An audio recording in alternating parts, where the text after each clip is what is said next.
Hi, this is David Comfort from Democracy Action Network. Here's what's actually wild. Last week, heavily armed federal agents stormed MacArthur Park in Los Angeles for an immigration raid, only to find the park empty. Residents, tipped off about the impending raid, had cleared out, leaving the agents to march around like they were on some bizarre scavenger hunt. It's a farce that highlights the absurdity of ICE's tactics, which are based on the dubious notion that they can detain individuals based solely on their appearance. Ever notice how this kind of policing seems more like a scene from a dystopian movie than reality? This situation isn't just about a poorly executed raid, it's emblematic of a broader narrative. Many pundits believe that Trump's aggressive immigration policies would resonate with the public. However, recent polling reveals a striking shift. Approval for immigration is at a record high, and a significant majority of voters favor pathways to citizenship over deportation. What if I told you this reflects a fundamental decency in the American spirit that many analysts underestimated? The narrative that immigrants are a major source of crime has been thoroughly debunked.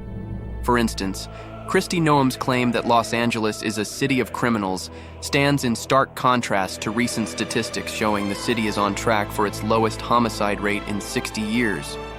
This disconnect illustrates a critical point. Fear-mongering about immigrants often coincides with periods of low immigration. The real kicker? ICE is struggling to find actual criminals among undocumented immigrants. Reports indicate that only a third of those detained have any criminal convictions, and the numbers of violent offenders are minuscule. As we dissect these statistics, it becomes clear that the narrative of an immigrant crime wave is built on lies, and the public is starting to wake up to this reality. Moreover, as more Americans interact with immigrants, seeing them as neighbors and colleagues, their perceptions are changing. This humanizing effect is crucial.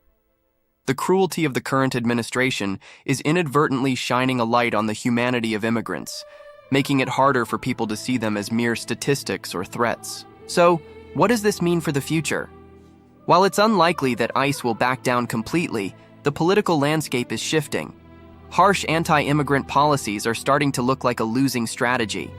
As labor shortages impact various sectors, the call for a more humane immigration policy may become not just a moral imperative, but a practical one. In the end, the narrative is changing, and it's one that champions the dignity of immigrants as people, not just policies.